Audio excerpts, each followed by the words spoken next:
Every shooter game has its own iconic and unique guns, but none are as stupidly overpowered as Fallout's own portable nuclear warhead launcher, the Fat Man. You would then be led to believe that a Fat Man only challenge would be trivial and overkill, like nuking your own country because you found a spider in the pantry. But it's not as simple as that. But let's not get ahead of ourselves. Can you beat Fallout 3 with only a Fat Man? The lights turn on as I am born. But who am I this time? I wanted to make a fat joke, but I would look insensitive, so I just go for McDonald. I wanted to make my character look like someone, but I gave up halfway through when I found that the game doesn't have an appropriate hairstyle. This will have to do. I am blinded, and when I regain consciousness I am 6 years old. This is the moment for the special stats. In theory, endurance is the stat I would want to keep high, but the Fat Man does so much damage that it hardly makes a difference. Another blinding light and I am 10. After a botched birthday party, I get my present from Dad and... crap. I forgot about this tutorial part. The game forces you to kill a red roach with a BB gun. I'll save you some time. There is no way around this. I literally just failed the challenge. The only path forward for me now is to pretend like it never happened. I picked barter, big guns and sneak as my skills, and I am ready to flee this cursed place. There isn't really an easily accessible Fat Man in the early game, especially this early, so for now I have to run from all the enemies, and may I say I took quite the beating. I still managed to escape into the capital wasteland. My priority for now was to level up, so I figured I'd stop by Megaton and help out the locals. Moira asked me to retrieve food and medical supplies from a local super duper mart. Ignoring the mole rats and rabid dogs on the way, the food was unprotected, but getting to the medical supplies turned out to be a bit tricky. In the end, the medicine was an optional task, so I gave up and went back to Moira. I was promised experience, but was given none. Instead, she offered me to keep working for her. I angrily denied and vowed to never speak to her ever again. I have been sneaking around unprotected until now, but I decided it was time to get into the bread and butter of this challenge. One last short trip, and I would finally have a Fat Man. If I follow the main quest, and run through a mole rat slash ghoul infested subway tunnel, I find the Brotherhood of Steel. By interacting with them and following them, a corpse spawns with a full set of power armor and a Fat Man, along with 8 mini-nukes, and just in time for my first foe, a super mutant behemoth. He is dispatched with 2 well-placed shots.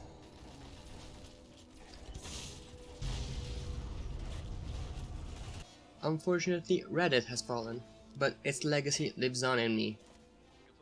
Of course the game crashes, so I have to do that again. I meet 3 Dog. I really tried to come up with a clever joke, but no luck. And head to Rivet City. At the town entrance, I managed to scare a merchant somehow, and give water to a homeless man. I know, I'm a saint.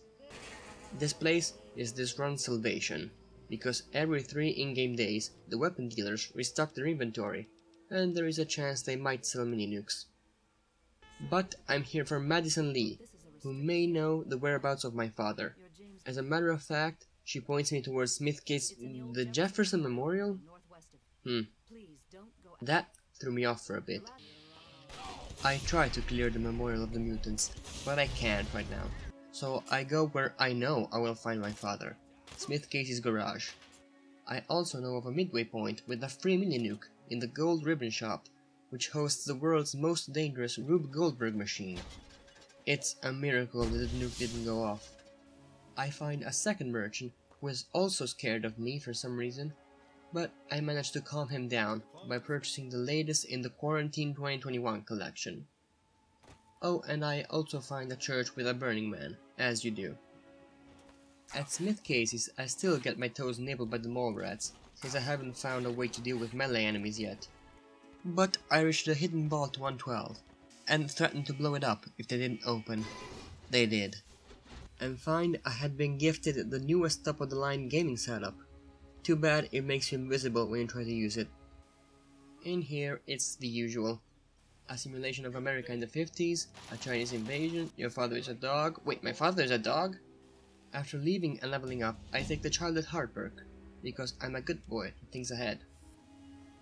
What I appreciate from this run is that it created a razor-thin balance between combat and scavenging, because while usually I would skip the unnecessary parts, here I have to scavenge, or else I'm not gonna be able to afford more ammo, and I never managed to stockpile more than a dozen shots at any point. My plan for economic stability involved looting an entire town called Minefield. Yes, I am going to pluck live landmines from the ground, to then sell them. This plan worked to a certain degree, almost 100% success rate, even though the local snipers started firing at cars, whose explosions robbed me of many precious mines. There was one thing, however, that I didn't plan that I came across. Pre-war books. Why didn't I think of that before? Each and every one of these intact books is worth 100 clean caps. As soon as I was done in Minefield, I headed straight to Arlington Library, and from this point onward I felt a little bit more stable, money and ammo-wise. Speaking of comfort, I was tired of having to listen to static this entire time, so I paused the main quest to satisfy Three Dog's request, even though I don't need his information anymore. He needed me to get an antenna from the Museum of Technology to extend his radius range. Simple enough, except for the fact that the place is flooded with super mutants, and I don't have enough ammo to start a fight and kill everyone inside, so I had to sneak once again. Well, sneak is a big word, since I got caught the first 30 seconds and had to bolt to the objective. Luckily, the end point for this quest is not far from the museum, and there is a Brotherhood squad waiting for me there, who managed to get rid of the angry mob chasing me. Climbed the monument, and now I can hear sweet tunes all across the wasteland. By this point, I ran out of excuses not to clear the Jefferson Memorial. But I still wasn't prepared, and to be frank, buying ammo is quite time consuming. Not only that, but I had to try a couple times due to misfires, and if I succeeded, the game would crash. One time, I got greeted by some of the most disturbing stuff I've seen in quite some time. With the mutants gone, my father was free to pull a pro-gamer move on the invading Enclave, and off I went to the Citadel, making sure to abide by the social distancing law, since ghouls don't wear face masks.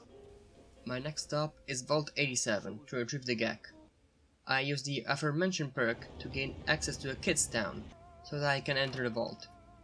I was really not looking forward to this place, since I never could have gained enough ammo to clear it, and the idea of running from tons of mutants didn't get me excited at all. One item single-handedly saved my ass: the Stealth Boy. To my surprise, this made the entire vault trivial, except for when it ran out, forcing me into a lengthy and intense game of hide-and-seek with a persistent green man. But luckily I had two, and the end part of the vault can easily be managed by freeing Fox and letting him get his hands dirty in my stead. The Gek was now mine, and with that never mind, it's not mine anymore. Enclave bad, Robot President bad, sneaking good, shooting in close spaces not so good. Who cares? I make it out and get greeted by old Fox, whom I recruit for a good 10 seconds before telling him to screw off. Then I prepare for the final battle. This was something I had been looking forward to doing since the beginning of the playthrough. I can hear war drums booming in my mind as we march forward to reclaim the water purifier, spearheaded by the totally not overpowered Robot Liberty Prime trademark. I could finally let my animal instinct go free without worrying about ammo, even though I spent all of my caps on it, and it could not have been any more satisfying. It was so overwhelmingly glorious that one of our guys managed to open his third eye and wield his gun through the sheer power of his mind. It's amazing what this game can create. things wouldn't go as smooth next. Even though I had 11 shots left, plenty to clear this place, I decided to rush the rotunda door. In my mind, it was already over. One well-placed shot and Colonel Autumn and his goons would perish. However, I did not take into account this game's, how should we say, instability.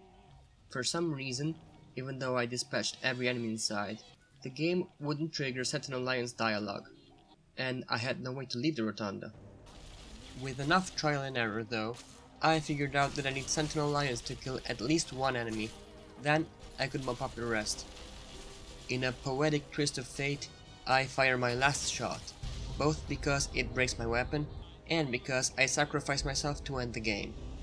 But let's not forget, I did not beat Fallout 3 with only a fat man. Hey everyone, thanks for watching this video. If you enjoyed it, make sure to leave a like and subscribe, because more videos are on the way. As always, leave comments on what you would want me to do next. I always take suggestions.